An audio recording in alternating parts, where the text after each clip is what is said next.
Multiple choice, you can expect to see questions that are mainly conceptual. Now, the ones that are not conceptual, the math part of them will be very basic math. It'll be very easy stuff where the numbers are easy to use. So put a check mark on this side of the column if you've done it. Okay, if it's turned this side. Yeah, on the left side, in the margin. Thank you. So if the math involved is very easy, you shouldn't really need a calculator for it. I'm telling you that now. So if you're doing a lot of work, you're probably not doing it right. You follow what I'm saying, strategy-wise? The math is really going to come in section 3. I'm going to show you in a moment. So the first section is going to be mainly conceptual stuff, asking about the difference between displacement and distance, or maybe how to interpret a graph given. Find the region of the graph at which it has the highest speed. And the 4 choices are from 1 to 2 seconds, 2 to 3, 3 to 4, 4 to 5. Okay, now, not a multiple choice, but have 4 choices. Some have 2, some have 3, some have 4, some have 5. So don't let that throw you for a loop on the test. You should spend between a minute to a minute and a half most per question, multiple choice. So this section total might take you about 9 minutes. Okay, I'm trying to think about pacing for you guys. Tomorrow is a B day. I'm giving you a heads up. Tomorrow's test will only be worth 40 points. It'll be shorter than any of your other tests because it's a B day and also because it's the beginning of the year. I'm trying to ease you in. Okay, I'm not going to throw it all at you once. So approximately 40 minutes long test, so we're going to make sure we space out our time here. The second part of the test is called the short answer section. This is where, if you saw on your problem set, the question did not ask about math. It asks you to respond to some sort of a theoretical or conceptual question in your own words. So that's what this section is. So on this test, there will be 3 of these problems worth 4 points each. I would expect each of these problems to take you maybe 2 to 3 minutes most. So say it takes at most 3 minutes per problem. There's another 9 minutes. Okay? So that leaves you about 22 minutes left for the third part. Now again, that's the extreme case if you're probably one of the slower workers in the class. If you're a faster worker, you'll probably finish the multiple choice in 5 minutes, a short answer in like 5 minutes, and you'll have almost 30 minutes left for the math part. And you're going to need time for the math part. The math part, you're going to have 5 questions. Okay, and the points are going to vary. But I can tell you in total that it's going to be worth, let's see, 12 and 12 is 24, so 16 points worth total. Okay, 16 points total. This is 4, but times 3 questions. Okay, that's the total amount of points. These are the points per problem up here. I expect the math problems for you to be very similar. I already made the test, so I can tell you you should expect the problems to be similar to problems like your examples in class, your problem set questions, your homework questions you're going to do tonight. Any of those that involve math, those are good examples. Okay, you're also going to have, I'm guaranteeing you, you'll have 1 question on conversions. So if you want to jot that down already, 1 will be dimensional analysis, conversions. You will guarantee to have 1 question from your summer math packet on substitution. You need to be able to do substitution. I told you that math packet is fair game. There will be a substitution question from that for sure. You will absolutely have something to do with scientific notation somewhere along the way. You will have several questions on there that involve graphs. Several, like 3 or 4 on the whole test I'm talking about. What else? That's about it as far as the format is concerned. So again, 5 questions with about 20 to 25 minutes. You're looking at like 4 to 5 minutes per question on the math section. If you can get these done quicker, you have a lot more time here. If you're really good at these and you want to start with the math problems, do those first. You'll probably get those done in like 20 minutes or 25 minutes or so. You'll have the rest of the time for the other stuff. Use the test to help you. If something is stated somewhere else in the test that can help you in another place in the test, utilize that information. Does that make sense what I'm saying? So I might make a statement somewhere in the test that could help you in another part of the test. So don't give up on a question even though you skip it. Make sure to come back to it later and revisit it. Put a little asterisk next to the questions you need to revisit after you've gone through the test once. Formatting as far as extended time, if you have extended time for any reason, you know that you get an additional half time. Okay, for students that have extended time, you know who you are. Please make sure you email me. Email me. Now, here's how I do extended time. It's the first step, I'll go through it. Extended time can be taken either one of two things. Before school, on the day of the test. Before school, on the day of the test. Not the day after, on the day of the test, which is tomorrow morning. Or during a mutual free period that we have, me and you. So my schedule is on Moodle. So if you have extended time, I want you to look on Moodle and make sure that you take a look and see my schedule. Oh, because I got to print it. Okay. So if you look at my schedule on Moodle, you'll be able to see. I'll look at the drawing real quick. Did you write it? You can do it online. Okay. Oh, okay. Just make it quicker. So what you're gonna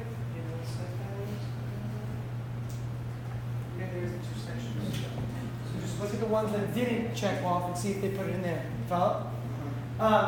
So for extended time, either one of those two things are fine. The morning of or during a free. If that doesn't work, again, I cannot give time after school with soccer. Tomorrow we don't even have soccer, but we have no activities after school because there's an activity or there's an event tomorrow night for new parents, for freshmen. So I can't give you extended time after school. If the worst case scenario is you come in, the other class is taking their test, that's fine also. So tomorrow, I see you guys, first period.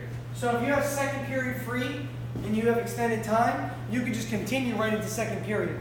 But I need an email from you tonight, the exact time you plan to take it, whether it be the morning, a free period, or during the period the other class takes the test.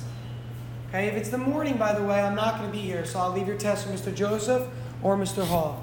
I come in Wednesday morning. I was here this morning for a lot of you, and some of you came for office hours, which was good, but I'm not usually here in the mornings and other days, okay? But it's just proctoring a test. You'll come in, they'll sit you down, give you half the test. Any further questions individually for that, please come see me about it. Get into the actual content now. What questions do you have that you've been thinking about? Maybe a question that you struggled with on the problem set. Maybe a question that is just in the back of your mind. Something you want to ask in general. Tiana, then Trooper. I just have a question. Will the conversions be on the test? Like, how many here and Oh, no. So if you're doing a conversion and it's a conversion of something that I don't expect, like things I've been talking about, then I'll give it to you. But like you should know that there's 12 inches in a foot because you've used a ruler before. You need to know that there's 100 centimeters in a meter and 1,000 millimeters in a meter or 1,000 meters in a kilometer. Those you need to know. But if it's like inches to centimeters, no, I'll tell you 1 inch is 2.54 centimeters or 1 mile is 5,280 feet. It'll say it on the test. But you will definitely do some sort of a conversion on there. True. Okay? So substitution, you could expect something where you have two variables and two equations. Doesn't matter what they're going to look like, but say it looks like this.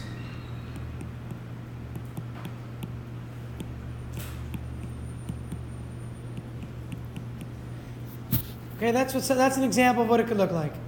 And all you have to do here is solve for one variable and plug it into the other equation.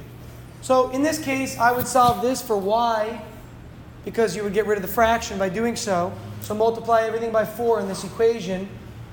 Right? Rewrite this equation as y equals 4x plus 4. See that? Multiply by 4. Multiply by 4 on both sides. And then, yeah? Just plug into y one. And plug it into y in the first one, okay? That's all you got to do. Thank you, guys. So plug it on in, take this, plug it into the top one. Why wouldn't it make sense to solve for x here and then plug in? Why wouldn't it make sense? It would work, but it wouldn't be a good approach. Why wouldn't it make sense to solve for x here? Think about what it would look like when you solve for x. What would it become? If you solve this equation for x, how do you get rid of the 1? Everybody, how do you get rid of a positive 1? Oh, good, thank you. Subtract, careful. Positive, plus 1. So to get rid of a plus 1, you would technically subtract the 1. It would be y over 4 minus 1. And you'd have to plug that in up here, which would create more fractions, which would create more work and more room for error. So take the shortest route possible. The displacement, right? Shortest route possible. Take the shortest route possible on the test. Take the shortest route possible. Don't make it more difficult than it is. Okay? Other questions? Yeah. Isn't it like a question, but it's more about the concept? What sort of question would you ask about the soy sauce packet? Like, So it's not going to be, all right. So Inigo's question is about, like, what are we going to do with the soy sauce packet in that experiment? I'm not going to ask you about that experiment. I'm going to ask you about direct and indirect variation. Do you remember this formula we came up with, or we talked about? You remember this? Density equals mass over volume. That's V for volume, by the way. It's a capital V. It's hard to see that it's capital, but it is indeed capital. So density is mass over volume. So I might say to you, the mass of the object triples. What happens to the density if the volume remains the same? Well, triple the mass means that your answer is going to triple, because they're directly related. If the volume doubles, the density decreases by a factor of 2, not increases, because these are indirectly related. So it's going to be about direct and indirect variation. Okay? That's from the soy sauce bottle experiment. Other questions?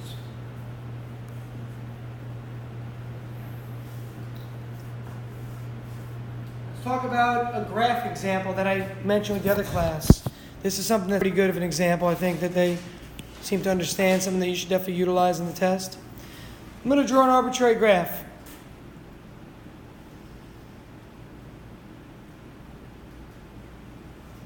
Okay? This motion is on a position time graph.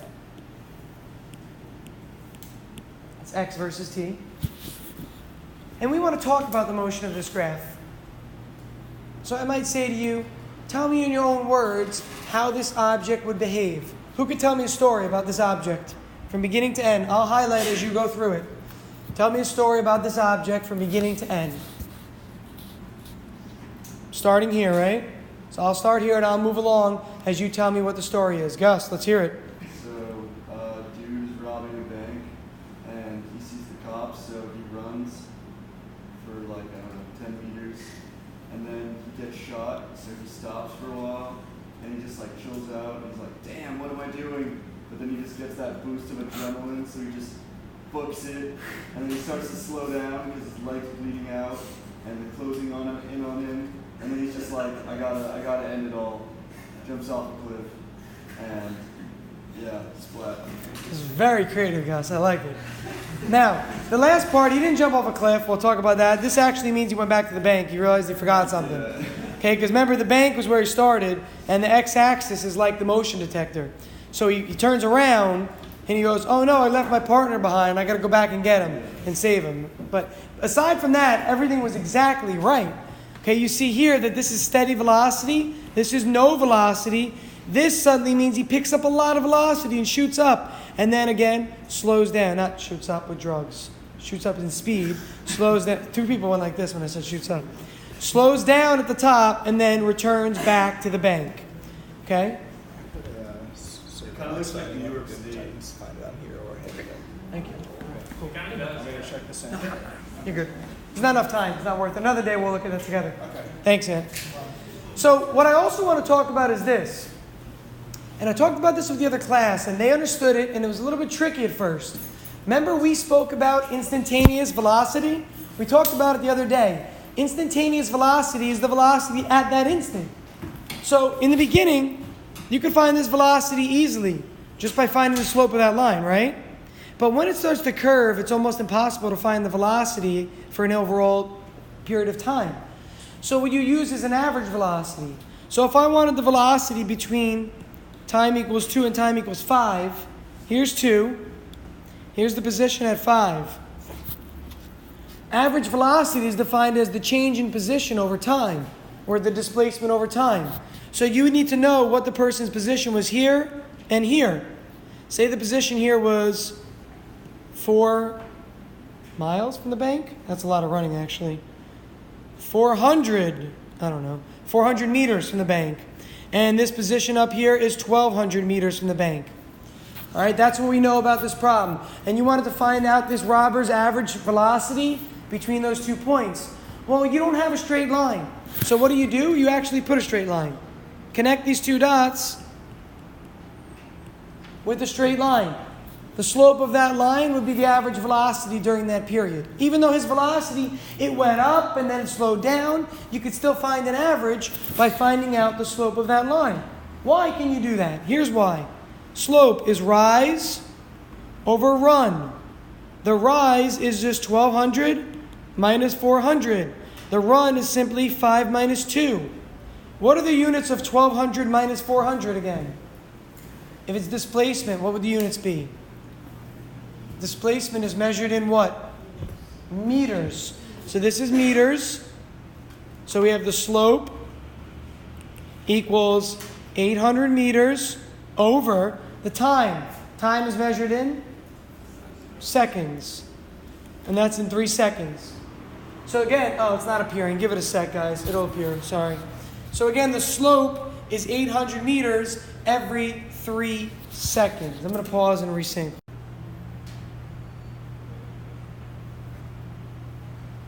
One half, but it'll be 1/2. I didn't record the last slide. Now, these problems can vary, so you just have to practice more of them. If you're looking for practice for substitution, honestly, just Google the word substitution method equations, and I promise you there'll be a myriad of examples. You're not going to run out of them. Okay?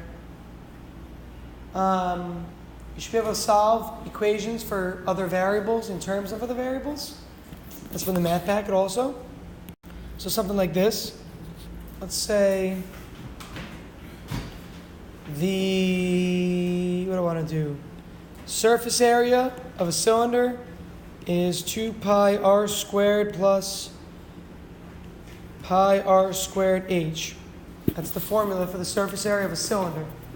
So if I want to figure out what this equation is in terms of all of its other variables solved for h, what would I do? I want you to solve for the height of the cylinder in terms of all the other variables. No numbers. In terms of variables, I want the height of the cylinder. Inigo, how would you start this?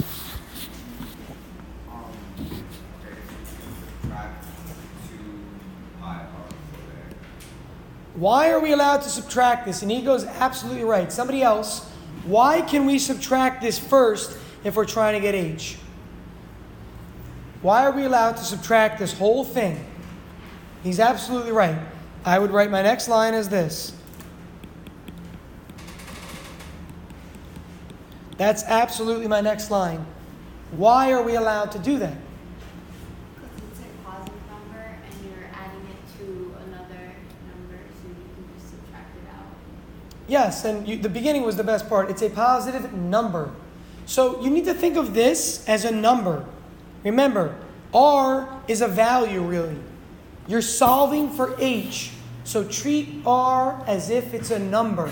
If this whole thing was a number like 7, and this was 10, wouldn't you subtract 7 on both sides? Isn't that what you would do? So that's the same thing you do. Remember, when in doubt, write it out with numbers. That's what I see when I look at this. I see what's in pink. I don't see what's in white there. I see the 2 pi r squared as a number. I see s as a number. I see pi r squared as a number. And I would do this, or I would complete this problem the same way I would in pink. I'd subtract 7 first, right? Making that 3 equals 5h. Well, 3 is really this whole thing now. Again, this 3 that's left over, when you take away this 7, this 3 is really this whole expression. And now the 5 in front of the h, we call the 5 what again? What's the word? Coefficient. How do you get rid of a coefficient? Divide. So what's the coefficient here? What's the coefficient here? Pi r squared. Again, you are trying to get h. Think of everything else as a number. If r was a number, pi and r could be combined and it would be just a number in front. You would divide by it. So divide by pi r squared on both sides. cancel, cancel. Left with H. Here's H. Is that clear?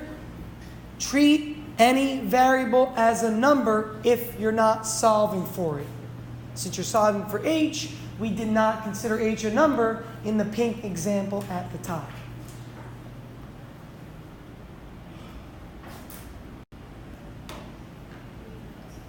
Any other questions on this one?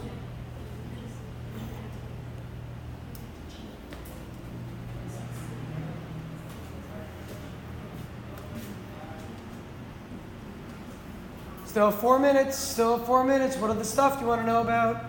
What other questions do you have? Yes, Tiana.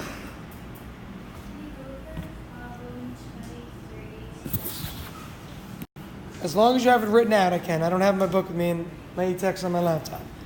Number 23. You know the page or section? Chapter 2, section 2. And it's number 23. Does anybody have their e-text in front of them? Anyone have the e-text? Do you mind? Section 2.2. We may run out of time, Tiana, but if we can get it up in time, we'll see. Okay. It might take you a little while. Jeez. Hang on. They make you sign in every time? Yes. You guys, how do you like the e-text? How many people have the e-text? I miss iBooks. I just ordered it. Yeah, you can't use iBooks. You got to use some stupid Pearson app, which is terrible. That's what I don't like about it personally. And are the links interactive on there? Come on. So if you you're hysterical, Jack. If you click on a word in the book that's a hyperlink, does it actually show you what it is and stuff? Anybody try that yet? If you go to the website online, you can view the ebook also. Log in on your account online. If you do that, you can click on certain things in the text, and it'll bring up like a definition or an example for you, additional to what's in the book. So that's a great feature. But I don't know if the Pearson app allows you to have external like plugins that it pulls from. Anyone have a hard copy of the book with them? I let mine out to one student who was having trouble getting the book, so I don't have it with me. Show me. Maybe tonight, if you just remind me, send me a quick email. I have the book at home. I'll look at it and send you an email back. Okay? What I would think about tomorrow for your first physics test is not to be nervous. Okay? Try not to be nervous. I know it's hard for me to say that. I tell you, don't be nervous, you get me more nervous. What I've been thinking about more, I've been reading a book this summer, and the book is a really interesting book. It's about like thinking outside the box and being a very different mindset. And one of the things the guy studies, he's a research scientist, he studies a lot of things with people's behavior. And one of the biggest behaviors is this. When somebody is really nervous about something, especially public speaking, instead of calming them down, you should actually try to psych yourself up, get excited. It'll help you a lot more than saying, I need to calm down, I need to calm down. Get more excited for the actual test. I know you're not really excited, but mentally get yourself excited. It'll be a better mindset than trying to be calm when you're a little bit nervous. I need emails tonight if you are taking your extended time